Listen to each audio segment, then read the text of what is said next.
TVK vs DMK அப்படிங்கிற fight அப்படிங்கிறது தமிழ்நாடு அரசியலில் போயிட்டுருக்கு. ஆனால் இது ஒரு படி தாண்டி ரோஹிணி தியேட்டரில் வந்து ஒரு சம்பவங்க, ஒரு வீடியோ ஒன்று பார்த்தேன் ரீசெண்டாக. த ரோஸ்ட் பிரதர்ஸ் அப்படிங்கிற கூடியவங்க, இவங்க வந்து டிஎம்கே சப்போர்ட்டர்ஸ். எப்பவுமே வந்து வருவாங்க, டிஎம்கேவுக்கு வந்து ஃபேவராக விஜய் சாரோடைய அந்த சில விஷயங்களெல்லாம் வந்து பேசுவாங்க, கிரிட்டிக்ஸ் பண்ணுவாங்க, எல்லாமே பண்ணுவாங்க. இவங்களுக்குன்னு ஒரு பெரிய ஒரு ஃபேன் பேஸ் இருக்குது. அங்கே இருக்கக்கூடியவங்க மீடியாஸ் எல்லாமே இவங்களுடைய வீடியோவே ரெகுலராக வந்து எடுப்பாங்க. இவங்க வந்து மூவி ரிவ்யூ பற்றி பேசிவிட்டு அரசியல் இது மாதிரியான விஷயங்கள்லாம் பேசுவாங்க. ஆனால் இன்னொரு பக்கம் பார்த்தோம் அப்படின்னா, இப்படி இவங்க பேசிகிட்டு இருக்கும்போது திடீர்னு ஒரு தாவேக்கா தொண்டர் ஒருத்தர் வந்து உள்ளே புகுந்து, எதுக்கு இந்த மாதிரி பேசுகிறீங்க, இது மாதிரிலாம் பேசாதீங்க அப்படிங்கிற மாதிரி ஒரு மாதிரி வந்து 2 குரூப்புக்கும் வந்து வெட்டு குத்து லெவலுக்கு வந்து போயிருக்கோன்னு நினைக்கிறேன். ஏன்னா அந்தளவுக்கு வந்து ஒரு மாதிரி ஆகிட்டாங்க. இவர் வந்து ஒரு மோசமான வார்த்தை விடுறாரு, இவங்களும் வந்து மோசமான வார்த்தை விடுறாங்க. 2 பேரும் அடிச்சிக்காத குறை, ஒரு ரெஸ்லிங் ரிங்கு கட்டி ஃபைட்டு விடலாம் போல் அப்படிங்கிற மாதிரி வந்து பண்ணிகிட்டு இருக்கிறாங்க. இது வந்து கண்டிப்பாக ஒரு ஆபத்தான விஷயங்க. நான் ஒன்று மட்டும் சொல்லிக்கிறேன். சினிமா தியேட்டருக்கு வந்தீங்கன்னா நீங்கள் வந்து படம் பாருங்கள், படத்தை ரிவ்யூ பண்ணுங்கள். அந்த இடத்துல வந்து அரசியல் அப்படிங்கிறது பேசுகிறத வந்து தவிர்க்கலாம் இனி. ஏன்னா அடுத்து வரக்கூடிய ஒரு 6-7 மாதம் அப்படிங்கிறது எலெக்ஷன் அப்படிங்கிறது ஒரு தேர்தல் பீக்காக இருக்கக்கூடிய டைம். இன்றைக்கி டிவிகே டிஎம்கே அப்படிங்கிற மாதிரி ஒரு பெரிய பிரச்சனைலாம் போயிட்டுருக்கு.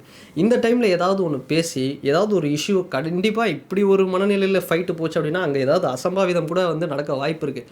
ஏன்னா நான் ஒரே ஒரு விஷயம் மட்டும் ஒரு ரெக்வஸ்ட்டாக வச்சுக்கிறேங்க.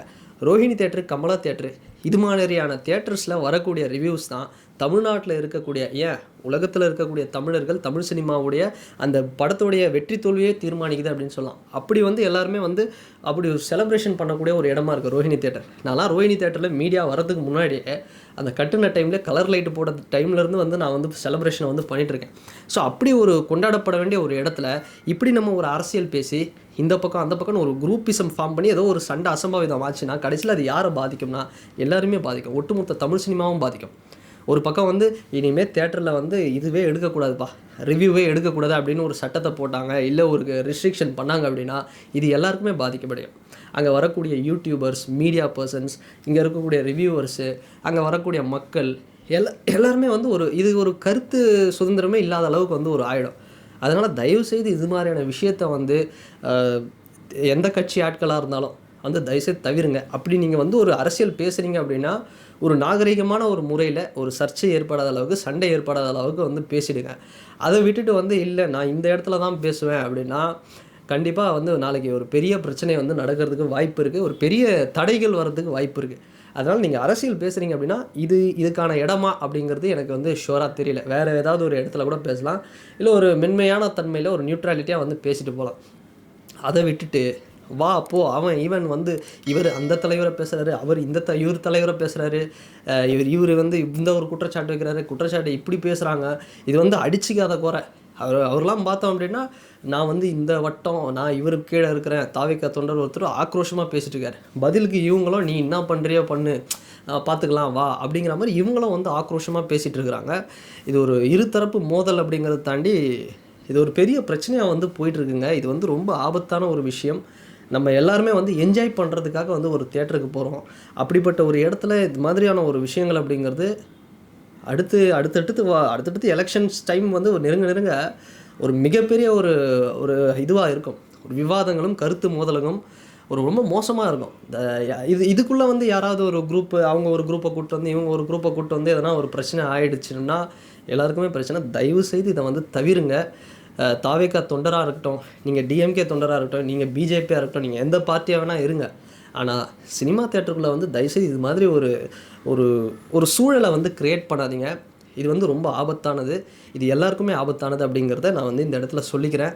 அண்டு அந்த வீடியோ வந்து சுற்றி இருக்கக்கூடிய மீடியாஸு தயவுசெய்து ஒரே ஒரு விஷயம் மட்டும் புரிஞ்சுக்கோங்க. மீடியாவில் அது மாதிரி ஒரு சண்டை நடக்குது அப்படின்னா தயவுசெய்து அதை வந்து தவிர்க்க பாருங்கள்.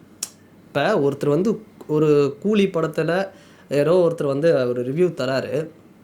அந்த இடத்துல ஒரு பெரியவர் ஒருத்தர் பயங்கரமாக வந்து டேய் போடா அப்படி இப்படின்னு உரிமையில் பேசுகிறாரு, ரொம்ப திட்டுறாரு, அந்த பையன் வந்து தாக்கப்படுறாரு. அப்போது ஒரு கருத்து ஒன்று சொல்கிறாரு அப்படிங்கிறதுனால ஒரு மோசமான ஒரு ரிப்ளை வந்து சொல்லும்போது அந்த பையன் வீட்டில் வந்து என்ன ஃபீல் பண்ணுவாங்க, அவங்க வந்து ஒட்டுமொத்தமாக வந்து என்ன நினைப்பாங்க. ஒரு பையனை கேட்கக்கூடாத வார்த்தையில் தகாத வார்த்தைகள் கேட்குற அளவுக்கு அவன் என்ன அப்படி ஒரு குற்றம் பண்ணான். அவர் வந்து ஒரு ரிவ்யூ பண்ணுறார், அவ்வளோதான். ஸோ அதை வந்து நம்ம ஒரு ஜாலியாக அந்த பையன் மேலே கை போட்டு தம்பி இப்படி பேசக்கூடாது. இப்போ நான் ரோஸ்ட் பிரதர்ஸ் கூட தப்புலாம் நான் சொல்ல மாட்டேன். அவங்க பேசுகிறது விஜய் சார் அட்டாக் பண்ணுறது தப்பு. ஆனால் ரோஸ்ட் பிரதர்ஸ் எப்படின்னா நீங்கள் போய் பேசுனீங்க அப்படின்னா கூட எனக்கு அவங்கலாம் வந்து டிஎம்கே இந்த சப்போர்ட்டர்ஸு இதெல்லாம் தெரியறது முன்னாடியே வந்து நான் அவங்கள பார்த்துருக்கேன். ரோஹிணி தேட்டர் வருவாங்க, கமலா தேட்டர் வருவாங்க, பேசுவாங்க. நீங்கள் போயிட்டு எந்த ஒரு ஆளாக இருந்தாலும் அவங்க போனீங்கன்னா ஜாலியாக கைப்பிடா வா வா வாப்பா அப்படிங்கிற மாதிரி ஜாலியாக தான் பேசுவாங்க, நீ ஒரு பதில் வச்சா. ஆனால் அதை தாண்டி அவங்க சில இடங்களில் ரொம்ப மோசமாக விஜய் அவர்களை தாக்குறாங்க, டிஎம்கேக்கு சப்போர்ட் பண்ணி ஃபேவராக பேசுகிறாங்க. அது வந்து அரசியல், அது விட்டுருங்க.